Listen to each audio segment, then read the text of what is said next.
కథ పేరు రామయ్య కోరిక. వెంకటాపురంలో కూలి పనులు చేసుకొని బతికే రామయ్యకు 4 సంతానం. ఆ ఊళ్ళో కూలి పనులు రోజూ దొరకవు. దొరికినా వచ్చే ఆదాయం చాలా తక్కువ. కడుపు నిండా తినడానికి తిండి, కట్టుకోవడానికి బట్ట లేకుండా ఇంటిల్లిపాది ఉసూరుమంటూ బతుకీడుస్తున్నారు. ఒకనాటి రాత్రి రామయ్యకు గారెలు తింటున్నట్టు కల వచ్చింది. నిద్రలోనే నోరూరింది. లేవగానే భార్య మంగమ్మతో తన కల గురించి చెప్పాడు. మంగమ్మ నిట్టూర్చి, గంజినీళ్లకు గతిలేదు గాని గారెల ముచ్చట ఒకటి మనకు అంది.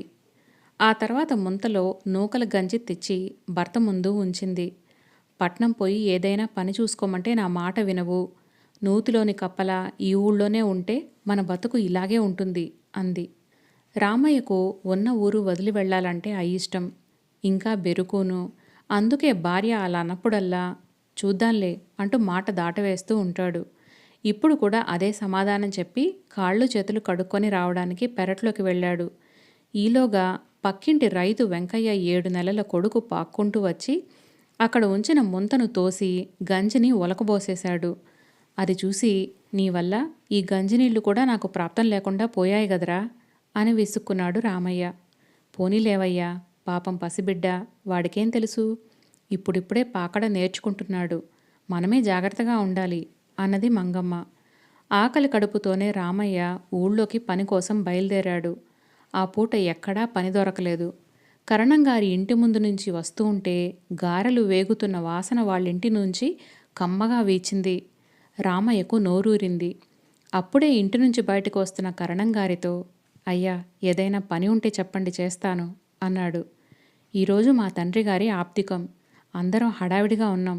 సరే, నువ్వు నూతిలో నుంచి నీళ్లు తోడి ఆ తొట్టె నింపు అని చెప్పి కరణం లోపలికి వెళ్ళిపోయాడు.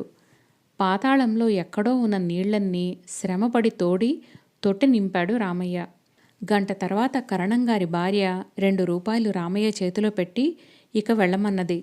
అమ్మగారు, 2 గారెలుంటే పెట్టండి అని నోరు తెరిచి అడిగాడు రామయ్య.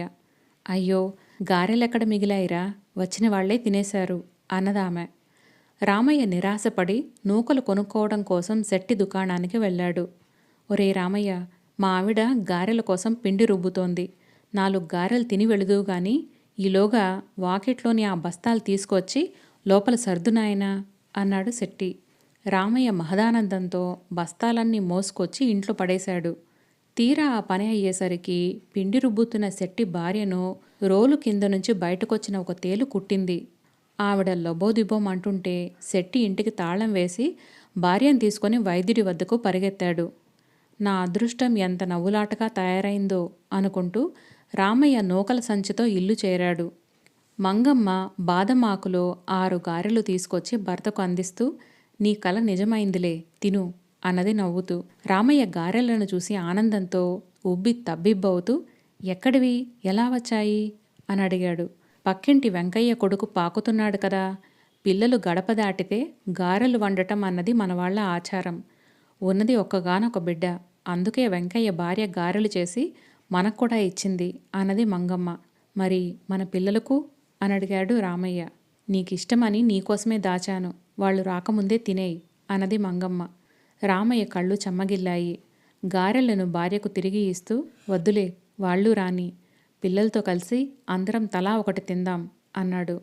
ఈలోగా వెంకయ్య కొడుకు పాక్కుంటూ వచ్చి రామయ్య కేసి చూసి బోసి నవ్వులు నవ్వాడు. రామయ్య వాణ్ణి ఎత్తుకొని ముద్దాడుతూ, పసిబిడ్డ దోగాడుతూ గడప దాటితే అదొక ఆనందం, వేడుక. సంపాదించవలసిన మగవాడు గడప దాటకపోతే అది అరిష్టము, అవకరమును. అందున అధిక సంతానంతో అవస్థలు పడుతున్న నేను రేపు పిల్లల మంచి చెడ్డల గురించి పట్టించుకోకుండా సంపాదించలేని ఈ ఊళ్ళోనే ఉండిపోవడం చాలా అవివేకం. అందుకే నువ్వన్నట్టుగానే నేను పట్నం పోదామని అనుకుంటున్నాను. రేపు తెల్లవారుజామునే లేపు అన్నాడు భార్యతో.